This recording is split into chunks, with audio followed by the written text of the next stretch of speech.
Hello दोस्तों, नमस्कार। मैं किशन मुरारी सिंह आप सबका अपने यूट्यूब चैनल पे स्वागत करता हूं।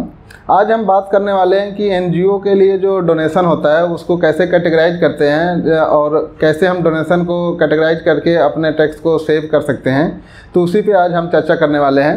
तो आप वीडियो के अंत तक बने रहिएगा। हम आपको इसमें सारे डिटेल बताएँगे कि कैसे कैसे क्या क्या चीज़ें कैटेगराइज करते हैं और कैसे क्या करने से हमें क्या बेनिफिट मिलेगा एनजीओ को। तो चलिए शुरू करते हैं। तो सबसे पहले हम जानते हैं कि एनजीओ में जो इनकम टैक्स में जो हमें डोनेशन के कैटेगराइज किया हुआ है वो उसमें 3 तरह से किया हुआ है। एक तो हमारा जो होता है जनरल डोनेशन होता है, दूसरा होता है कॉर्पस डोनेशन, तीसरा होता है एनोनिमस डोनेशन। तो सबसे पहले बात करते हैं जनरल डोनेशन की। जनरल डोनेशन की बात करें तो जो भी आपके पास डोनेशन विदाउट किसी पर्पस के लिए मतलब स्पेसिफाई करके आपको मिलता है उसको हम जनरल डोनेशन बोलते हैं। सपोज जैसे कि अगर मैंने आपको 10,000 रुपये डोनेट किया और आपको ये स्पेसिफाई नहीं किया कि इस डोनेशन में आपको यहाँ पे खर्चा करना है। जैसे आप अगर हेल्थ पे काम कर रहे हैं, एजुकेशन पे काम कर रहे हैं, इन्वायरमेंट पे काम कर रहे हैं, तो अगर इस तरह के ऑब्जेक्टिव हैं आपके, लेकिन मैंने आपको स्पेसिफाई नहीं किया कि आपको हेल्थ पे ही करना है या एजुकेशन पे ही करना है, आपका जो मेन ऑब्जेक्टिव है उस पर उसको खर्चा करिए। तो वो आपके ऊपर डिपेंड करता है। हम स्पेसिफाई नहीं करके दिए, बस हमने आपको डोनेशन कर दिया तो आप उसको अपने अकॉर्डिंगली उसको यूज कर सकते हैं। तो इसको बोलते हैं जनरल डोनेशन। मतलब विदाउट किसी पर्पस के अगर वो दे, कोई डोनर आपको डोनेशन करे जनरल चीज़ों के लिए जो कि आपका मेन ऑब्जेक्टिव हो, तो उसको हम जनरल डोनेशन बोलते हैं।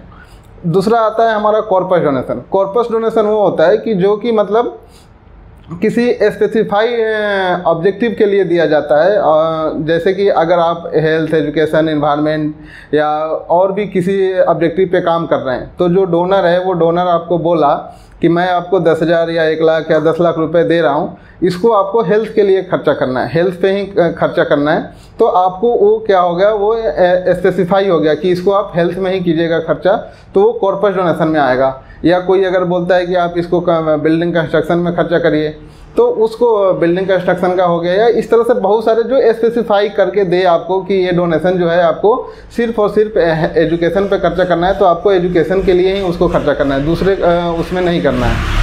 ये चीज़ें होता है हमारा कॉर्पस डोनेशन। कॉर्पस डोनेशन अब आपको क्लियर हो गया होगा। तीसरा आता है एनोनिमस डोनेशन। एनोनिमस डोनेशन वो होता है कि जो कि मतलब विदाउट किसी नेम, या उसको गुप्त दान भी बोल सकते हैं, कि जो ना आपको नाम बता रहा है ना पता बता रहा है, आपको डोनेट कर दिया। तो वो आपका एनोनिमस डोनेशन में आता है। कि अगर मान लीजिए कि मैं आपको 2,000 रुपये दिया और बोला कि आप मेरा नाम गुप्त रखिए और आपको जहाँ भी इसको यूज करना है कर लीजिए, तो वो जो होता है वो एनोनिमस डोनेशन में आता है, कि जिसमें डोनर का नाम हम नहीं पता होता है या इनकम टैक्स को हमें नहीं देना होता है, तो वो एनोनिमस डोनेशन होता है।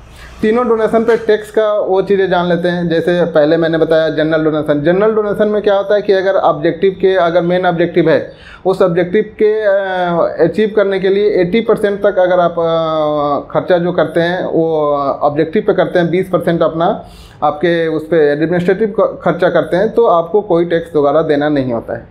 कॉर्पस डोनेशन जो आपको स्पेसिफाई करके दे रहा है कि आपको हेल्थ पे करना है, एजुकेशन पे करना है, इन्वायरमेंट पे करना है, वो आपका टोटली आपका टैक्स फ्री डोनेशन होता है। उस पर आपको इनकम टैक्स को कोई डोनेशन नहीं देना होता है।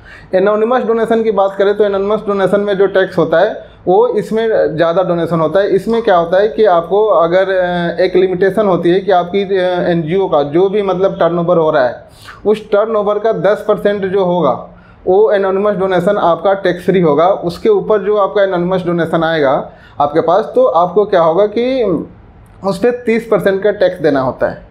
इसको ऐसे समझ सकते हैं कि अगर मान लीजिए कि आपका 1 लाख रुपए का अगर आपका टर्नओवर हो रहा है, उसमें आपका 10,000 रुपया ही एनोनिमस डोनेशन में आप ले सकते हैं।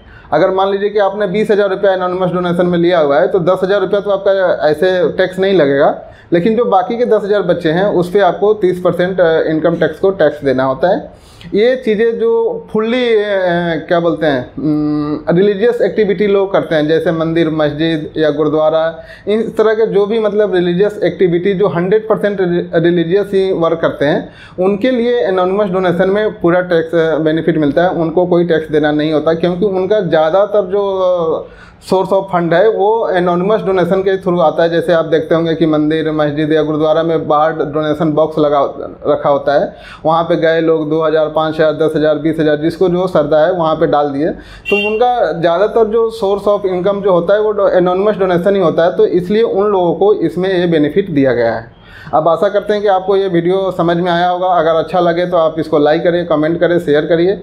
और हमारे चैनल पे अगर नए हैं या अभी आ रहे हैं, देख रहे हैं, सब्सक्राइब नहीं किए हैं तो हमारे चैनल को सब्सक्राइब कर लीजिए। अलग प्लेटफॉर्म यूट्यूब के अलावा social media, Facebook, Instagram, LinkedIn, Twitter पे देख रहे हैं तो वहाँ पे लाइक, फॉलो कर लीजिए ताकि आपको इस तरह का नोटिफिकेशन आता रहेगा। इसके डिटेल जानकारी अगर चाहते हैं तो आप हमें कमेंट कर सकते हैं, हमें दिए हुए नंबर पे कॉल कर सकते हैं। मेरा नंबर जो है 7210449958 है। Thank you so much.